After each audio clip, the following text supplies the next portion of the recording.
Ashleigh was a normal child at school. She went to Christian school and had a normal childhood as far as we were concerned. I was a happy kid, you know. I had a lot of good friends and I did fairly well in school, and you know, you're just your typical kid, I guess. My mom was very sick with MS, and I believe she also had Crohn's. Growing up, it was tough. I had to grow up very quickly because I had to help my mom out when, you know, my dad was at work and whatnot, and my brothers had to help my mom out. I'd go to school and I'd wonder, like, is that the last time I'd ever see my mom? She went into the hospital for weeks on end, and every night it was like, is Mom going to come home tomorrow? When am I going to see Mom?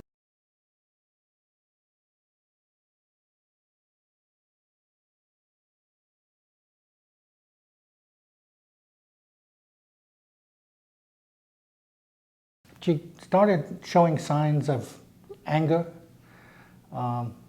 totally disobeying any requests, violence, and damaging her room, and just became unable to control, really. It was really tough. I started hearing voices, and these were voices that were telling me, they were blaming me that it was my mom, that it was my fault that my mom passed away. They were telling me it was my fault. They were also very berating, telling me that I'm worthless, you know, that I should kill myself, things like that.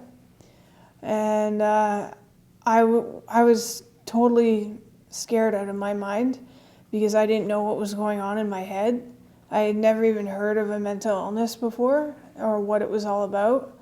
So I decided I wasn't going to tell anybody about these voices because I had the fear that I was going to be locked in a padded room for the rest of my life.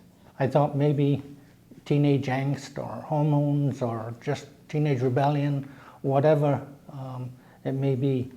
But it turned out to be a lot more than that. And Ashleigh started to withdraw totally from society. I lived in my room on the internet. I didn't interact with my dad or my brothers, really. I basically alienated myself from any friends I did have. And it was just a really difficult time. Got a call one day that she'd been taken to the hospital and involuntarily admitted because she was cutting herself. I got to the point where I had decided that I was going to commit suicide.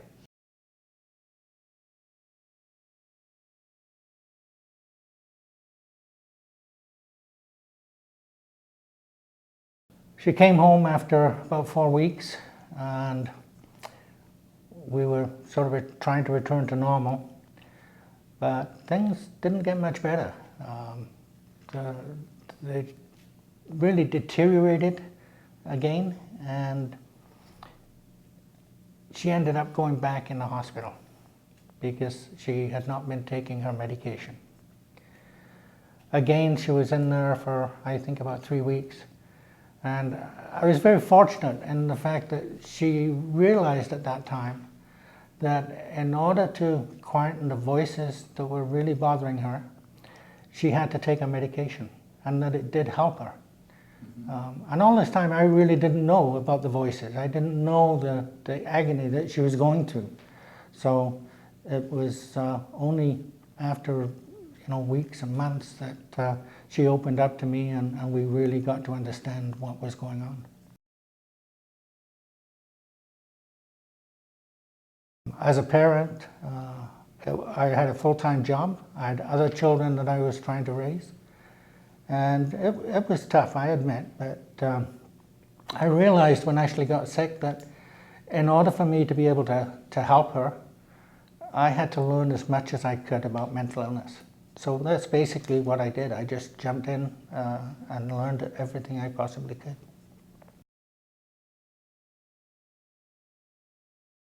The way that I explain it to when I'm talking to the kids in the high schools, I explain it in two ways. One is it's like you've got somebody talking over your shoulder into your ear, and it's like they're right there.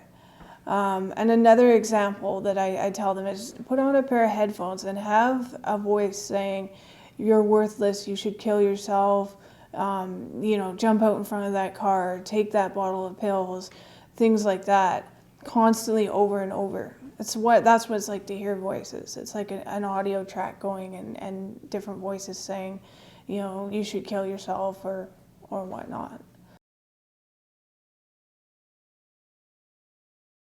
I'm on 2 antipsychotics and as needed medication for anxiety. These medications, when I take the antipsychotics at night before I go to bed, and they just knock me out. Sometimes it can be very difficult to get up in the morning, like this morning. But they make me very tired, but at the same time, they lower the voices to a point where I can sit and have a conversation with someone. So it's kind of a double-edged sword. You kind of have to deal with the fatigue and whatnot. And I think it's a pretty good trade-off. If I was in crisis and the police were there, basically it would help me if they spoke on my level. They don't have a "I'm better than you" attitude. You know what I mean? Because I'm older, because I'm a professional police officer. Just come down to not necessarily come down to my level, but just be calm and just say, "What's going on? Can you tell me?" And just things like that, questions like that. But the main thing is just to be very calm and listen. Those are the 2 big things. And don't touch me.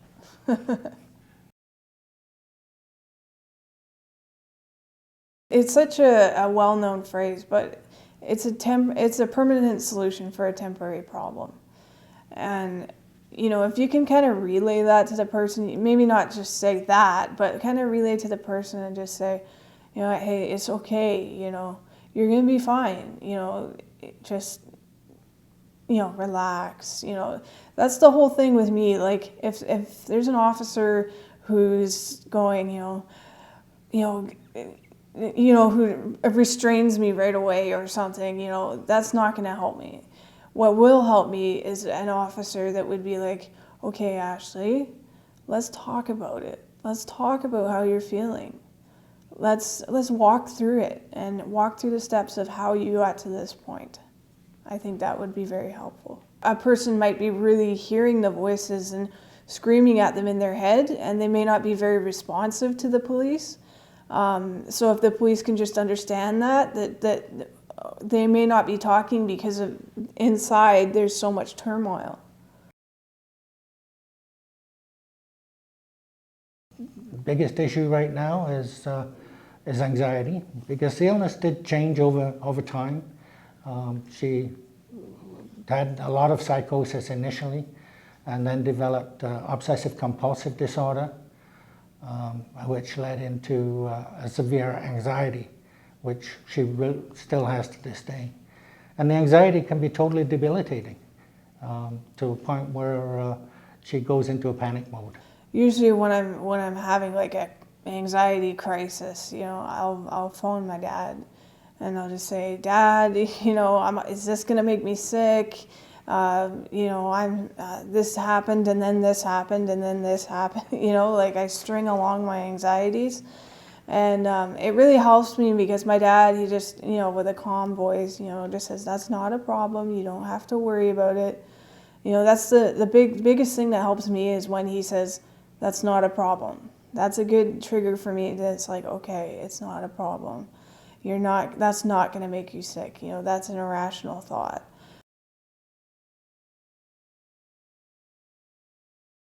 Listening and empathy. Just listening to what is going on with her and being able to appreciate that must be really hard for her, and that I'm asking her, what can I do to help? It's one of the most powerful things I ever did in her recovery, was to just say to her one day, I can see you're really having trouble. What can I do to help you right now?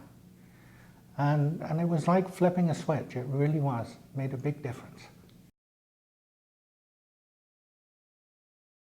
It's my dream come true.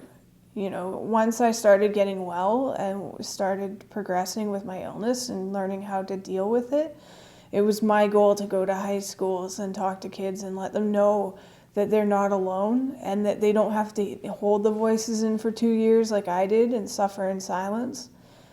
It's just been an amazing time, and I'm just loving it. And you know, I get home from doing a full day of presentations, and I just sit back and I just say, you know, that was cool, you know.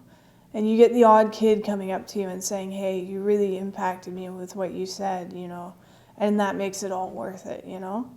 And so I'd say life is pretty good, you know. There's the bumpy parts and there's the good days and the bad days, like anyone.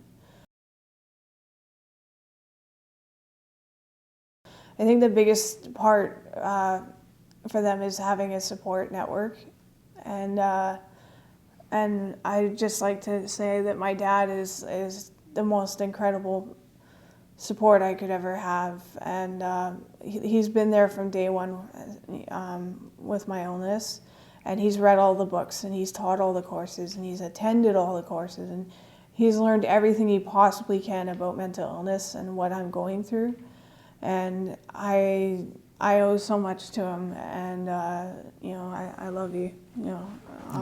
Sounds like he loves you a lot too. Yeah. Absolutely. Yeah. Yeah, it's not easy dealing with a child who has a mental illness, but to me it's a person's responsibility to become involved and to learn as much as they can, because that's the best they can do for their child, is to become educated so that they can help them.